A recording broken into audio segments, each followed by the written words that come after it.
Hello' guys, যিহেতু আপোনালোকৰ ABUBৰ vacancy ওলাইছিল 1052টা পোষ্ট আৰু তাৰে আপোনালোকে 663টা পোষ্ট আছিলে কনষ্টেবল UBৰ আৰু বাকীখিনি আছিল ABৰ। তো আপোনালোকে বহুতে জানিবলৈ বিচাৰে যে সেই পোষ্টটোৰ ফিজিকেলৰ cut off final cut off কিমান মাৰিব পাৰে, মানে কোনটো নম্বৰ পালে আপোনালোকৰ 100% ছেফ এই 1000 পোষ্টত, বুজিছে নহয়। চ' মানে আপোনালোকে যদি এই নম্বৰটো পায়, যিমানেই আপোনালোকৰ কম্পিটিশ্যন হয়, আপুনি এই মাৰ্কটোৰ ভিতৰত যদি আপুনি সোমাই আছে বা আপোনালোকে লং জাম্প মাৰি থৈছে বা আপোনালোকৰ কি বুলি কয় চিন আপ মাৰিব পাৰে এইখিনি। চ' আপোনালোকে সেইখিনি যদি পাৰে, আপোনালোকৰ মানে এইটো নম্বৰ পালে আপোনালোকৰ কনফাৰ্ম, মানে আপোনালোকে যিটো এবাৰ ৰিক্ৰুইটমেণ্ট হ'ব 1052টা পোষ্টত, 1052টা পোষ্টত আপোনালোকৰ মানে নাম আহিবই। আপোনালোকে যেনেকৈ নহয় যিয়ে নহওক আপোনালোকৰ নাম আহিবই। আৰু ৰানিং কিমান টাইমত সোমালে নাম আহিব, তাৰপিছত লং জাম্প কিমান মাৰিব লাগিব আৰু চিন আপ কিমান মাৰিলে আপোনালোকৰ 100% মানে নাম আহিবই। যিটো আপোনালোকৰ ইণ্টাৰভিউ চলিবলৈ গৈ আছে 1052টা পোষ্ট, ফিজিকেলত নাম আহিবলৈ হ'লে আপোনালোকৰ সেই কিমান মাৰ্ক পালে আপোনালোকৰ মানে ফাইনেল কিমান মাৰ্ক পালে আপোনালোকে ফিজিকেলত এবাৰ নাম আহিব, বুজিছে নহয়।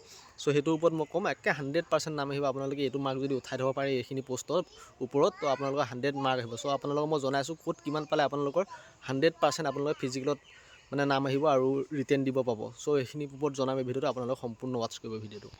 চ' আপোনালোকৰ কনষ্টেবল ABত আছিল 60 মাৰ্ক আৰু কনষ্টেবল UBত আছিল আপোনালোকৰ 40 মাৰ্ক। UBত আছিল আপোনালোকৰ অকল ৰানিং আৰু লং জাম্প, আৰু আপোনালোকৰ কনষ্টেবল ABত এতিয়া বৰ্তমান ৰানিং, লং জাম্প আৰু চিন আপ হয়। চ' আপোনালোকৰ মই কনষ্টেবল ABৰ কথা কওঁ, কিমান মাৰ্ক পালে মানে আপোনালোকৰ এইটো ইণ্টাৰভিউত আপোনালোকে ৰিটেন পাছ কৰিবই, ফিজিকেল পাছ কৰিবই, মানে ফিজিকেলত নাম আহিবই কাট অফত।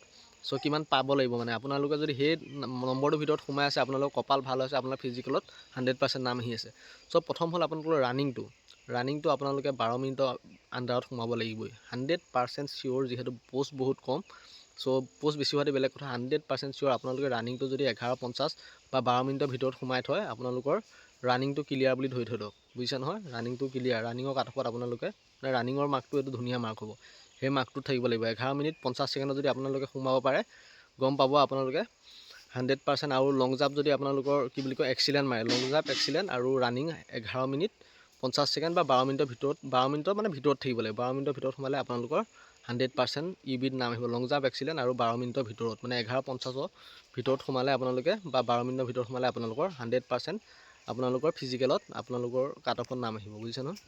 তো কনষ্টেবল ABৰ ক্ষেত্ৰত আপোনালোকে চিন আপ এক্সিলেণ্ট মাৰিব লাগিব, 100% চিয়'ৰ চিন আপ এক্সিলেণ্ট মাৰিবই লাগিব আপোনালোকৰ কাট অফত নামিবলৈ। তাৰপিছত ছেকেণ্ডটো হ'ল আপোনালোকৰ কি বুলি কয় লং জাম্প এক্সিলেণ্ট মাৰিব লাগিব, চিন আপ এক্সিলেণ্ট মাৰিব, লং জাম্প এক্সিলেণ্ট মাৰিব লাগিব আৰু ৰানিং 12 মিনিটৰ ভিতৰত সোমাব লাগিব। মানে এইটো মাৰ্কৰ ভিতৰত থাকিলেহে আপোনালোকে যাৰ যোনখিনিয়ে পাৰি আছে এইখিনিৰ ভিতৰত কভাৰেজ কৰিবলৈ, তেখেতলোকৰহে নাম আহিব। আৰু যোনে পাৰা নাই আপোনালোকে প্ৰিপেৰেশ্যন কৰক সেইটো নম্বৰৰ ভিতৰত সোমাবলৈ, তেতিয়াহে আপোনালোকৰ ফিজিকেলত নাম আহিব। যিহেতু আপোনালোকে দেখিছে কম্পিটিশ্যন কিমান হৈ আছে, ফিজিকেলৰ কাট অফ কিমান মাৰ হ'ল আজিকালি, দেখিছেনে নাই।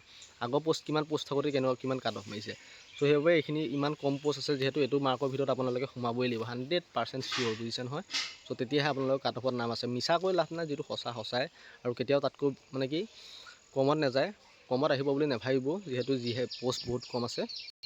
আৰু বাই চান্স বোলে আপোনালোকে সেইটো মাৰ্কত সোমাই আপোনালোকে ফিজিকেলত নাম আহি গ'ল, বুজিছে নহয়। ফিজিকেলত নাম আহি গ'লে আপোনালোকে ৰিটেন দিব লাগিব, বুজিছে নহয়। তাৰপিছতো ৰিটেন আহিব, ৰিটেনত তেতিয়া কিমান পাব লাগিব, বুজিছে নহয়। ৰিটেনত আপোনালোকে 37+ স্ক'ৰ কৰিবই লাগিব, 37+ স্ক'ৰ কৰিবই লাগিব, 100% চিয়'ৰ 37+ স্ক'ৰ কৰিলেহে আপোনালোকে তাৰপিছত নেক্সট ষ্টেপটো ভাইভালৈ যাব পাৰিব, বুজিছে নহয়।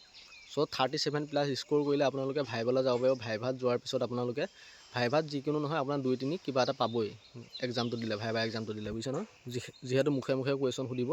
আৰু যি এইখিনি মাৰ্কৰ কথা ক'লোঁ, এইখিনি মাৰ্ক পালে আপোনালোকৰ ফাইনেল মেৰিট লিষ্ট, যোনখন আপোনালোকৰ চাকৰি, যোনখন আপোনালোকৰ এপইণ্টমেণ্ট পাব, সেইখিনিলৈকে যাবলৈ পাব, মানে বুজিছেনে। এইখিনি মাৰ্ক তুলিলে মানে 100% চান্স আছে, তাতকৈ হয়তো অলপ যদি বেছিকৈ তুলি থ'ব পাৰে আপোনালোকৰ মানে 100% নিশ্চিত আপোনালোকৰ ABUBৰ ভিতৰত এটা পোষ্ট চিলেক্ট হোৱা, বুজিছে নহয়। চ' আজি ভিডিঅ'খিনি ইমানখিনিয়ে জনালোঁ।